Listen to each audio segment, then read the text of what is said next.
Welcome back to the Turnaround Boardroom. I am your host, Paul Maskill. This podcast is for home service business owners who want to understand their numbers better. We're going to stop lying to ourselves. We're going to remove our emotions, remove our ego, get rid of the excuses, and let the numbers guide us. We focus on helping home service business owners just like you create predictable profitability and consistent positive cash flow. Today we have with us a fellow home service business owner on the show. So we're going to really learn about his story. This is where we're going to dive into the good, the bad, the ugly of an actual business. All of our episodes are discussing real businesses. Remember, nothing discussed here should be considered financial, legal, or tax advice for your specific situation. Every business, including yours, is different. So today we have with us TJ Laury. TJ is a second-generation business owner. His father, Ben, started Ben's ProServe in 2017 after splitting from another successful family-owned home service business. The intention was to establish the company and then hand it down to his son and son-in-law. TJ has been running the company for just over a year now. As he says, they have a long way to go, but they're loving every minute of it. So, TJ, welcome to your first ever podcast. What's going on? Thank you. Not a whole lot, man. Just nice to be able to carve out some time in my afternoon to do something different. So I'm excited. Normally I'm I'm spending most of this time putting out fires, so this is great. Well, you're not alone. A lot of our listeners do the same thing. So, appreciate you carving out 30 to 40 minutes of your time to really just kind of dive into business. So, give us a little backstory. What were you doing before taking over your dad's company? So I actually was in the film and video industry. I started out as a young kid, like loving every bit of having a family-owned business. I couldn't wait to be able to be a part of it. And then obviously as kind of like adolescence hits, you start having that desire to carve your own path and make your own way, even though it's like, you've got something that somebody wants to kind of serve up to you on a golden platter. I just my personality didn't mix with that. And I had to go completely opposite almost and went to school for film and video and ended up spending some time on the West Coast and then working back here on the East Coast actually. So spent about 7, 8 years in that industry, jumping on mostly independent films, documentary work, a lot of marketing work, a lot of ministry type video work where I was traveling all over the world, doing a lot of like mission video work, like helping raise support for certain organizations and stuff like that. So traveling a ton, and my life changed when two things happened. My family business decided to split. The family business that I grew up being a part of decided to split. My father went one way, and my uncle went another way. And the other big thing that happened was is my wife and I, we got pregnant with triplets. So it's all happened right at the same time. It was actually really crazy timing. I mean, I'm a Christian and a guy of faith, and I always believe, like I like to say, it was God's timing for me for sure, because there was no way I was coming back to work in a home services business, according to me, and actually quoted by me a number of times. So the only way that it was going to happen was by some miraculous event. And I just had to look at myself and look at what my family was going through at the time, and my dad not ready to retire. And he had a number of employees that were egging him on to start Ben's ProServe and wanted to come over with him. And my brother-in-law was already working in the family business, so he wanted to go for it. And then I felt like, I was almost never home. I was on a plane almost every month flying somewhere. And I felt like, I have three babies coming. um, I need to be home. I need a job that, is going to allow me to be home every evening at least and be able to help out with my family and a little bit more constant support, for the family and financially. And yeah, man, that's honestly that's how I got back into it. It was a lot of I thought about it a lot. I prayed about it a lot. It was a really long decision. People probably looked at me and were like, "What is wrong with you? This is so obvious." But I took really long. I asked a bunch of people who I would have viewed as mentors, and they were all like, "Dude, what are you like? What are you doing, man?" And yeah, so eventually came to the decision, and never expected to be in a position where I would be running it. I always kind of felt like my brother-in-law would fall into that because he was there from the very, very beginning, transition from one business to another. But it just kind of became clear over the last year and a half, that we definitely have different talents, and different ways that we look at things. So he actually petitioned for me to take over. So that's where we're at. Here we are. We're here. 2026. You're running the company. What does Ben's ProServe do best? What do y'all specialize in? What's the business look like today? So HVAC is my bread and butter, as well as my brother-in-law too. We both grew up in that side of the industry. At the time, our prior family business, we did HVAC and plumbing. So we always were available to help out with the plumbers if we needed to, but I would never say that we were plumbers. So HVAC is always that's always what I wanted to do when I was, growing up and a teenager. And I loved HVAC because there was little bits and pieces of every trade in it. Like there might be some time where you have to know how to frame something. Um, you know, you have to wire an emergency switch. So you have to know a little bit of electrical. You have to do a drain on the furnace and the air conditioner. So you have to know a little bit of plumbing, and you have to know how much pitch to run your pipe. So I always loved HVAC because there was so much to it. Low voltage, high voltage, like just a ton. And I would say we both kind of gravitated towards that growing up. Um, and I think that's our best. So we do electrical, HVAC, and plumbing. And I think HVAC is definitely our best trade, probably because we don't need to rely on anybody for the expertise there. I mean, we have our guys who are great, but when it comes to electrical and plumbing, we have to have guys that we rely on more to kind of run those departments, because it's not our forte. I mean, we know enough of it to get our hands dirty, but, HVAC, I can come into your new construction job and lay it out day one and get started on day two. So yeah, it's probably our strongest. It's got our most cleanest procedures. Um, from start to finish, I feel like the customer is getting a good product when it comes to our HVAC department, service and install. But I definitely feel like our install is really, really white glove. Awesome. That's awesome. So, where are you guys at from size wise? Whether revenue, how much does HVAC make of it? What's the business size today? Yeah, so size-wise, personnel, we hover between 40 and 50 employees total. Summer is usually our peak. Our peak time, we got up right around about 50. For where we're at as a business, as far as, the things that we've established, the processes, procedures, how we handle our departments, we feel like under 50 is it's a good mark for us. Um, Size-wise, we're not really quite ready to grow past that. And we grew really fast.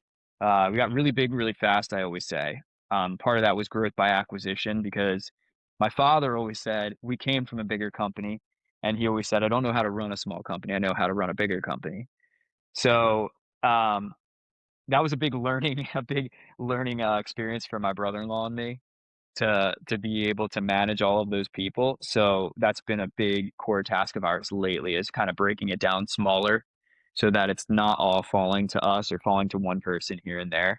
Um, but yeah, basically, most of our revenue is HVAC. Um, we were about 7.5 million in revenue last year, and we were about 4 million HVAC,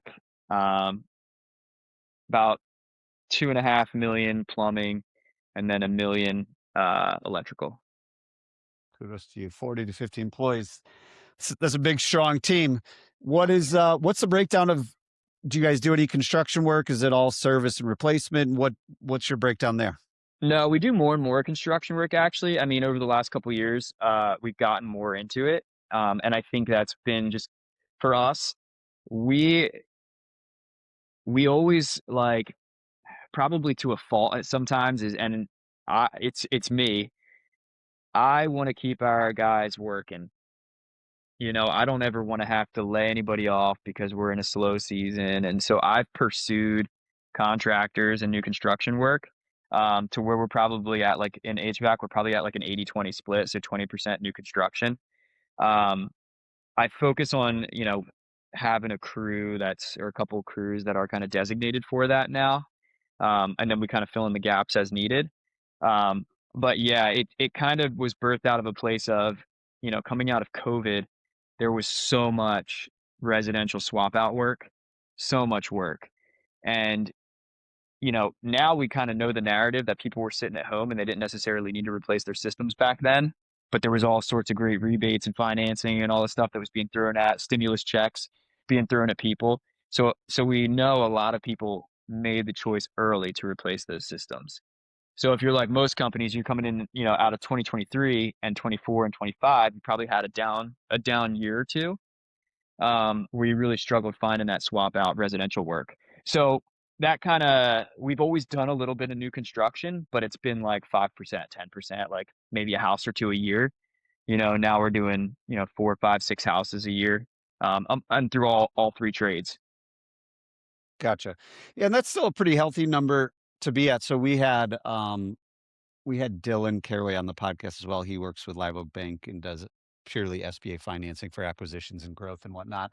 And he even mentioned like the number that any SBA is looking at or private equity is looking at as far as what's a healthy number. There's really like 30% and under, and it's still a pretty healthy business. So if you're only 20%, 4, 5, 6 houses, you're in a pretty good spot. So how do you obviously pricing's different, gross profit's different, cost of goods sold is different. And I see a lot of doing the work I do every day. I see a lot of businesses get hung up on this because they don't really know their numbers. Do you have any internal targets of what kind of gross profit you want on a construction side versus a service side versus an install side? Yeah, so we're a little high on our construction side. I still think we have some work to do as far as managing those jobs.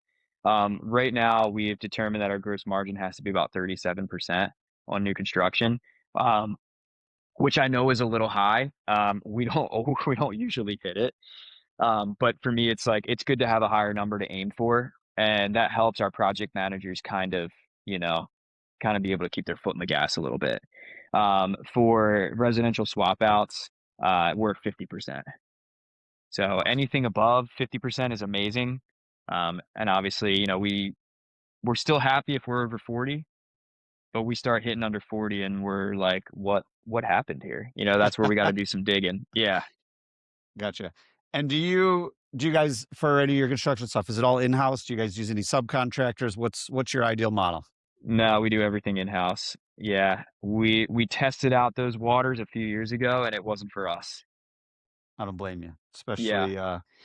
Especially there's pros and cons to each, but it's a different ball game when you go to the subcontract world, at least in the HVAC, plumbing and electrical space. So you've been running this thing for a little over a year now. You're $7.5 million. What's kind of the next step? Where do you guys want to take this business in the next 2 to 4 years? What's Yeah. success look like? So in the immediate future, we're looking to, hey, revenue is great, but revenue is vanity, in my opinion, right? Profit's reality. So, we've grown steadily in revenue through the years, and we're very happy about that. But net profit hasn't always been where it's supposed to be. So the next goal is to keep keep cleaning things up. So we want to grow a little bit this year, just by putting in some practices that we've been working on. We think we're just going to naturally grow in revenue by about 500,000, just because. So this year we're more focused on kind of padding that net profit number a little bit more. So that'll give us some more opportunities to give a little bit more back to our employees, pay ourselves a little bit better. We've last couple of years we've been waiting to pay ourselves a little bit, so we've been putting everything back into the business. So we're trying to clean up that net profit number, and then 2 to 4 years, I feel like we're a $10 million company with the amount of employees that we have and the work ethic that we have and the core values. Um, yeah, I think we can do 10 million at the size that we're at. And if we can clean up things a little bit more on the front end, I think that's going to make a huge improvement on the back end when we are that size. So what are some of the initiatives you guys are going to take? Because I mean, I hear this a lot from business owners in your space. Like we've been focused on growing, but now we actually got to make some profit. We got to, get to that 15 to 20% net profit. Where are you guys at? Where are you trying to go? And then, what's the strategy to start making it happen? So the first thing that we're doing, the first thing that we did was we hired a business coach. So, which I absolutely love. Um, for me, for the last year and a half, being kind of the leader, I haven't had anybody to hold me accountable to anything. It's kind of like try this, try that, try this, try that. I'm a big podcast guy. I'm a big book guy. So you pick out little nuggets from everything and you try to figure out what's going to work for your company. And now I have a sounding board first of all that I can bounce ideas off of, and they can tell me they're not my employee, so they're not they can tell me my idea sucks, which is great. So that was the first thing that we did, and honestly, having somebody say, "You have a plan now, stick to the plan, and when you veer off course, I'm going to let you know about it." That's huge. I personally, I like accountability. It keeps me in line. I'm married, so that's my wife is my accountability partner for the most part. But it's definitely been huge for me. We started about 5 months ago, and we've made a lot of really good changes. The first thing that we did that we implemented was we job cost everything now. Like, absolutely job cost everything. We make sure every bit of material, every bit of piece of labor, guys are going to the proper jobs. They're there when they're supposed to be there. It helps you pinpoint all that stuff that you might be missing. So especially with new construction, it's hard to manage your labor and have an understanding of where you're going to fall if you're waiting until the very end of the job to job cost it. So everything's done in real time now. We use Service Titan, which helps out a lot for us. You can create a project which every purchase order, every piece of labor is built into that project, and you can see things happening as they're happening, um, which is great. Then we can know if, hey, so and so over in plumbing doesn't have anything to do today. Can we use him over on that job? Well, yeah, we might be able to use him, and this is something we were doing in the past a lot. Was yeah, we might have work for him over at that job, but can the job allow it? All right, and then the next question is if the job can allow it, does having one more guy means that we're going to work more efficiently? It doesn't always mean that. If you've got one little space that you can work in, you can't just bury a guy in a job just because he needs something to do today and he needs to get paid for that day, right? So that's been the biggest thing for me, for install related jobs, especially new construction, is that real time job costing to know where we're at on any given day, because now we can answer those questions. Um, let's see. The other thing that we are doing in service to help, is we're implementing more spiffs for the guys, and we're training them on how to upsell. Our service technicians throughout the years have always been service technicians. We go out and we fix things, right? That's always been the mentality of our technicians, and they're really good at fixing things. Um, but what we've been trying to preach lately is just fixing something is putting a band-aid on it. So like if you're not looking at the root cause of a problem, you're not addressing the symptom of a problem, then most likely another repair is going to happen in the future. And now you got a customer who's going to be upset with you because you might have gone out to fix a capacitor and now the capacitor's fried again and they don't understand why. And like if you're us, we put a 9-day warranty on all our service calls. So we might have to go back out for free because you didn't address the root of the problem. So what we say is, have you heard the rule of three? Let's hear it. So the rule of three, basically in a nutshell, is look for three reasons why a problem is happening and address all of those reasons with a customer. So at the very least, the customer has all of the information, right? So what could have led to a capacitor failing? Could the condensing coil be clogged, right? So like, then what you do is you give them three options for an estimate. You give them, this is going to repair your system today, just the basic, I'm going to replace the capacitor, and then uh, now you have a good, better, best option where number two is maybe cleaning the condenser coil. And maybe those are the only two things that you have. Well, then your third option is we're going to add a condensing coil cleaning, a capacitor, and a maintenance plan on top of it because your condensing coil needs to be cleaned every year, right? And you're obviously not doing that because it's been clogged for God knows how long. So we're giving them three options and we're educating the customer. But they can choose, they can go all the way back and choose just the capacitor if they want to. So it just comes down to like that's the narrative that we're trying to change for our technicians is you're not upselling, you're educating the customer, right? So like our big thing is we want everybody to win, right? We want the customer to win because we want the customer to have knowledge about their home and their system. We want their house to be safe and efficient, right? So that's number one. Number two, we want our techs to win because our techs get paid spiffs based off of what they, what they upsell. So they get to make more money if all they're doing is educating the customer. And then number three, upselling makes our average tickets higher, so the company wins. So we can make more based off of one job, if the technicians are practicing that rule of three. So it's something we're working on. It's a brand new initiative.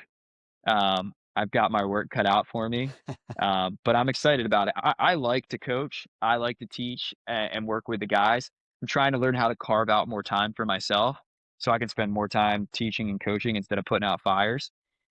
That's been a big thing for me, and I think that's probably step three, right? In your question is get more time for TJ so he can actually make improvements. But we're just not quite there yet. We're getting there.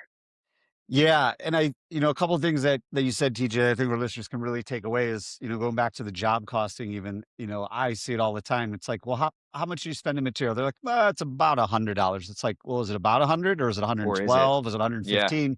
When you're only doing abouts and you do it a lot, you're going to lose because we always go, just like, how long does it take? Oh, it takes about 5 minutes. Like nothing takes 5 minutes. You're at a minimum, you're at someone's house for probably 45 minutes, even if it's a quote unquote 5 minute fix. So really getting those numbers dialed in and realizing what you have to charge based on the cost that are associated with it. And then I love the idea of, educating and options and using something like Service Titan to make it easier. To your point, it's really just serving the customer if it's done right, because the customer doesn't know what they don't know. And you're going to lose all the trust if they finally say, well, why do you keep replacing this capacitor? It's like, oh, actually the reason's this. Well, it's like, well, why do you ever tell me that? We could have fixed that the first time. Right. I equate it to, even when we had our electrical company, equated to like going to the doctor. If you go to the doctor and your knee hurts, they're still going to take your temperature. They're still going to take your blood pressure. They're still going to take your pulse. And then eventually they'll look at why you called, but it's their responsibility because they're the experts, just like your HVAC technician is the expert. So it's their responsibility to look at all those things and figure out what's actually causing. Because if you go to the doctor and your blood pressure's through the roof and they're just like, oh, just take some Advil for your knee. And then all of a sudden you find out 2 weeks later, your blood pressure's through the roof. And you're like, doctor, why didn't you tell me? It's like, well, because you didn't come in for that. Like we're the same way in the home. We're the experts. We need to bring everything to the table. So that's what we're Yeah. working on to get the profit higher. What is your internal profit goal? Where are you at? How far do you have to go to get there? We have pretty far to go. Eventually I'd like to be 10%. At best we're hovering around 5. So we need to more than double. I mean, and hovering around 5 has been the better years. Our overhead's been high, so we've been working on getting our overhead down. Um, so yeah, so because we a lot of times, at the end of the month, you pull your numbers and you run, your gross margins are pretty good, and then you dig down deeper into it, and you're like, well, where'd the rest of the money go? And it's, oh man, our overhead. We're gonna have to look at this. So yeah, Service Titan again. Service Titan doesn't help there because it's a very expensive product, Right. but it's a necessary evil, man. I always say I have a love hate relationship with Service Titan for sure. But yeah, Yeah, but yeah, and we to your point though, you said it earlier, and I feel like a lot of our listeners there, and I know a lot of people are there. I don't want everyone to believe everything they hear on social media and they see everyone, oh, we're at 20% net profit or gross profit 60%. I'm making all this money. I do financial assessments of companies every day. The story TJ is telling, that is a very normal story. Um, I've said it before. I did 70 financial assessments I looked at in December over the last like 12 months. So in 2025, the average company's net profit was around 4%. So for everybody out there telling you they're all doing 20% net profit, I'm here to tell you, TJ's here to vouch for it. It's a lot harder than everybody says it is. But I think one of the things you said, that we could get to 10 million without really changing anything. That's where a lot of companies are at, of like, hey, we've got the overhead and we've got the payroll and the office staff to support 10 million, but we're only at 7.5. Now, what I want everybody 100%. to do is, when you get to 10 million, don't have the overhead and the payroll and everything of a $15 million company, because then you get in this vicious cycle. So what TJ's doing here, and I commend you, TJ, for doing that, is like, let's slow down now and kind of right size this thing before we scale to the next level. Yeah. With you running this thing called the last year and a half, what's been the most stressful pressure thing that you have to deal with on a day-to-day basis that maybe you didn't really think of before you took on this role? Uh, it's 2 things. It's always has to deal with people. People love to interject their opinions and things, and, it's either customer or employee related, and it's just putting out fires with people. It's for me, it's, like, mentally draining. Like, if I spend most of my day just on the phone trying to put fires out, this guy's either this employee's disgruntled or this customer's disgruntled, I am, like, drained at the end of the day. It's exhausting for me. Um, and I wouldn't say I always tell people I'm an extroverted introvert. I like my small group of friends, but, like, my main goal isn't to go out and have, a million conversations on a daily basis, like, that's not who I am. Um, but when I have a one-on-one conversation like this, I can really open up, right? Uh, but, yeah, when you're dealing with multiple issues on a daily basis, it's oh, man, it's draining. At the end of the day, I'm like, I need a big cup of coffee just to get me through my because I wanna get home and hang out with my kids, you know? It's like but you don't wanna be exhausted. Yeah, that's the biggest thing that I don't know if I could say I didn't see it coming. I knew there would be some of that for sure. Um, but I at first, at least, I didn't recognize it would be so much. I kinda like, my attitude when I was in the field, and even when I worked in the film industry was, "I have a job to do, I'm gonna go out and do my job." And I think I just had an expectation for my employees that every employee was gonna have that same mindset, and when they didn't, it was like, "Oh, well, this is different," you know? And I also kinda same thing for my customers, I probably had an expectation for our customers that they were just happy to see us. And it didn't matter what we charged or what we did as long as we repaired a system for them, as long as we got heat back on, as long as we were able to fix their leaking pipe or get their power back on.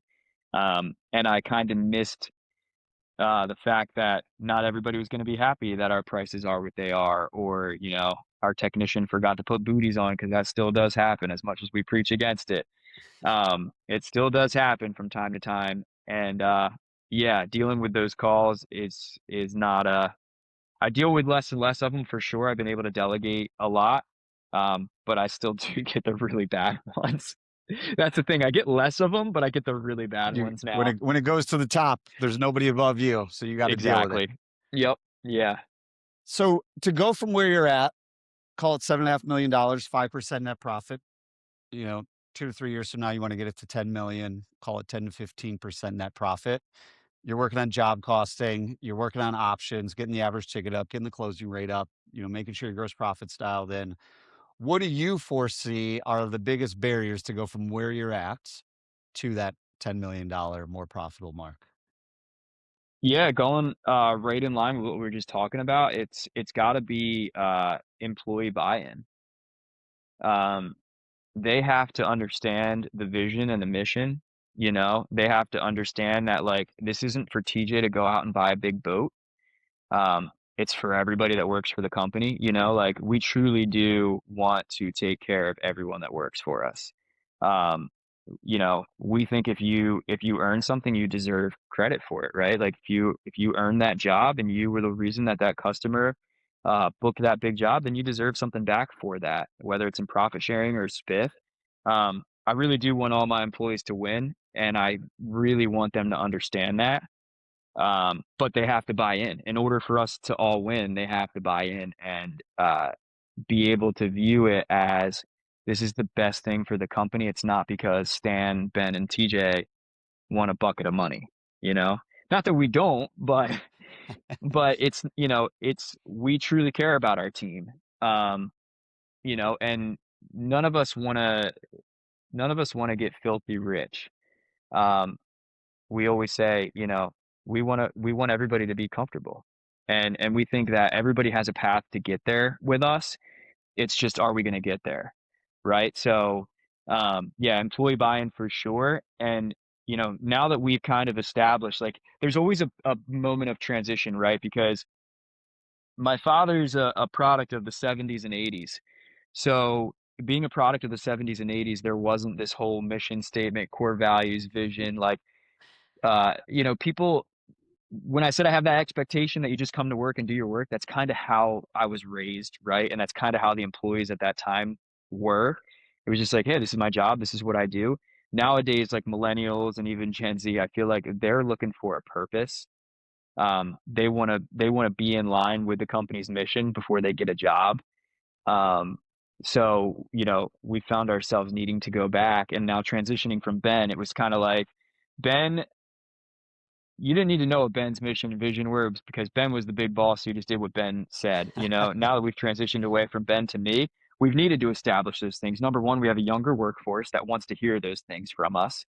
And number two, they also deserve the opportunity to say, hey, do we like this? Do we align with what TJ and Stan are looking to do with the company?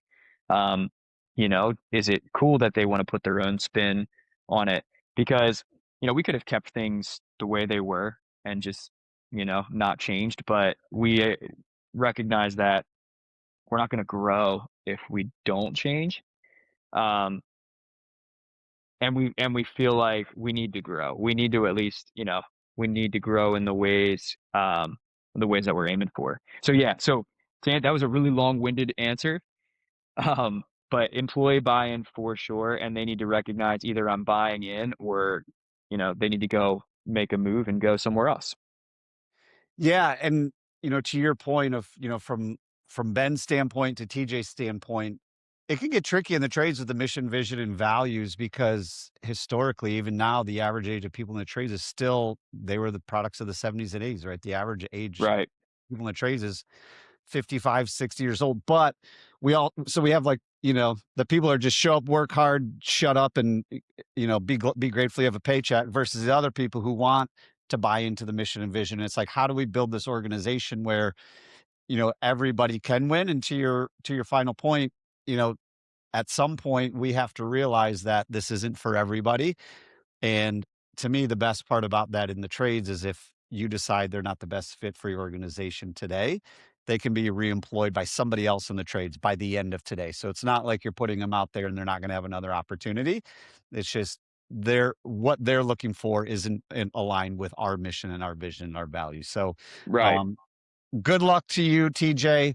I've really enjoyed this conversation. Last question I have for you is if there's someone listening right now, maybe they're a few steps behind you, not super profitable, doing $5 million in revenue. And they think, well, if I just do more revenue, I'm going to solve that problem, the profit problem, the cash flow problem. What would you tell them if they think that's going to solve it?